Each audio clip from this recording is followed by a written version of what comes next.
नमस्कार, मी अमोल मोरे. बीज डंकामध्ये आपलं मनपूर्वक स्वागत आहे. आजच्या बुलेटिनमध्ये आपण भारताच्या AI क्षेत्रातील ऐतिहासिक घडामोडी, भारतीय स्टार्टअप्सची झेप, बाजारातील हालचाली, सोने चांदी दरातील चढ उतार आणि शेवटी कर चोरीवरील मोठी कारवाई या सर्व बातम्या आपण पाहणार आहोत. सुरुवात करूया भारताच्या AI स्वप्नापासून. उद्योगपती मुकेश धीरूभाई अंबानी यांनी इंडिया AI इम्पॅक्ट समिट 2026 मध्ये मोठी घोषणा केली. रिलायन्स इंडस्ट्रीज लिमिटेड आणि रिलायन्स जिओ इन्फोकॉम लिमिटेड यांनी पुढील 7 वर्षात 10 लाख कोटी रुपयांची गुंतवणूक कृत्रिम बुद्धिमत्ता क्षेत्रात करणार असल्याची घोषणा केली. शिक्षण, आरोग्य, शेती, उद्योग, वित्तीय सेवा आणि शासन व्यवस्थेत AIमुळे आमूलाग्र बदल घडू शकतो, असे मुकेश अंबानी यांनी स्पष्ट केले. गुजरातमधील जामनगर येथे अत्याधुनिक AI डेटा सेंटर उभारण्याचे काम सुरू असून देशभर संगणकीय पायाभूत सुविधा मजबूत केल्या जाणार आहेत. AI सर्वांसाठी परवडणारी व्हावी हा उद्देश असल्याचं त्यांनी स्पष्ट केलं. याच परिषदेत भारतीय AI स्टार्टअप्सची व्यापक चर्चा झाली आणि भारत आता AI वापरणारा देश नसून AI विकसित करणारा इनोव्हेटर बनल्याचं चित्र स्पष्ट झालं आहे. उद्योगतज्ञ, धोरणकर्ते आणि गुंतवणूकदारांनी भारत AI नेतृत्वासाठी पूर्णपणे तयार असल्याचा विश्वास व्यक्त केला.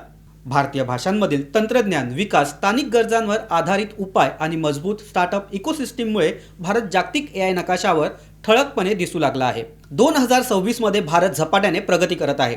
स्वतःचे लँग्वेज मॉडेल, AI प्लॅटफॉर्म्स आणि नाविन्यपूर्ण उपाय विकसित करण्याकडे भारताचा कल वाढला आहे.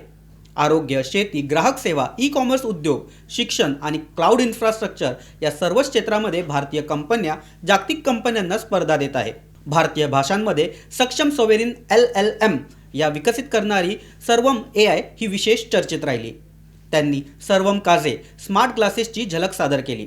त्याचप्रमाणे कृत्रिम ओला AI हे भारतातील पहिले AI युनिकॉर्न ठरले आहे. मल्टीलिंग्वल फुल स्टॅक AI इकोसिस्टीम त्यांनी उभारली आहे. यासोबतच ग्राहक सेवा आणि कॉल सेंटर ऑटोमेशनमध्ये युनिफोर, Yellow.ai आणि Observe.ai आघाडीवर आहेत. चॅटबॉट्स रिअल टाईम कोचिंग आणि डेटा विश्लेषणाद्वारे उद्योग अधिक कार्यक्षम करत आहेत. आरोग्य क्षेत्रात Cure.ai रेडिओलॉजी व क्षयरोग निदानात AI वापरत आहे. तर सिंगल प्यूट रक्त व मूत्र या तपासणीसाठी ऑटोमेशन करत आहेत. मानसिक आरोग्य क्षेत्रात वायसा जगभरातील लाखो लोकांना मदत करत आहे. ई-कॉमर्स आणि व्हिज्युअल AIमध्ये मॅड स्ट्रीट डेन आणि अवतार AI 3D व AR आणि VR या तंत्रज्ञानाद्वारे खरेदी अनुभव अधिक आकर्षक करत आहे. शेती आणि हवामान विश्लेषणासाठी सॅटशुअर सॅटेलाइट डेटा वापरत आहे. तर इंटेलो लॅब्स हे फळं आणि भाज्या यांची गुणवत्ता तपासत अन्न वाया जाणे कमी कसे होईल हे पाहत आहे. उद्योगांसाठी Arya.ai, अवामो आणि हॅप्टिक विविध AI पर्याय उपलब्ध आहेत. पायाभूत सुविधा क्षेत्रात नेसा AI क्लाउड उभारत आहे. तसेच जेनलूप, बोलना AI, न्यूरल गॅरेज आणि स्पाइन या कंपन्यांनाही वेगाने प्रगती करता येत आहे. भारतीय भाषांवर आधारित तंत्रज्ञान, वाढती गुंतवणूक, सरकारी प्रोत्साहन धोरण आणि नाविन्यपूर्ण स्टार्टअप संस्कृतीमुळे भारत AI क्षेत्रात आता नेतृत्व करत आहे. ही AI क्रांती भारताला जागतिक तंत्रज्ञान महासत्ता बनवण्याच्या दिशेने महत्त्वाचा टप्पा ठरत आहे. या सकारात्मक तांत्रिक घडामोडीनंतर वळूया बाजाराकडे. आज 20 फेब्रुवारी 2026 रोजी भारतीय शेअर बाजाराची सुरुवात शांत वातावरणात झाली. बाजार सुरू होण्यापूर्वीचा संकेत देणारा गिफ्ट निफ्टी सुमारे 25,399.50 वर ट्रेंड करत होता. यामुळे बाजारात मोठी उसळी किंवा मोठी घसरण होणार नाही असे संकेत मिळाले होते.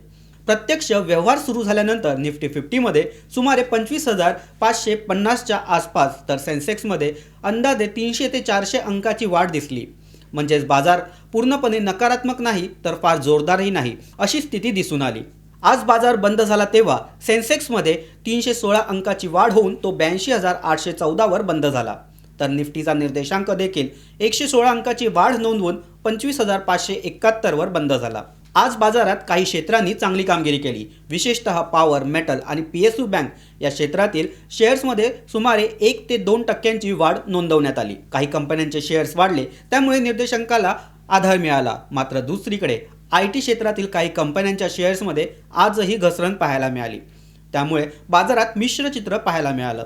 परदेशी बाजारातील परिस्थितीमुळे भारतीय बाजारांवर परिणाम हा आज दिसून आला.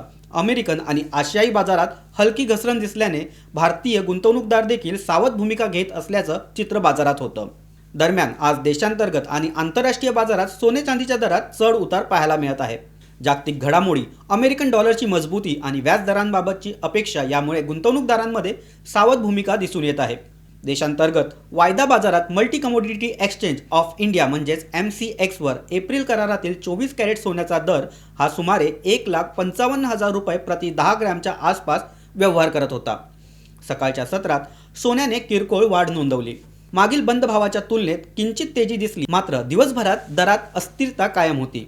चांदीच्या दरात देखील सकारात्मक हालचाल दिसली.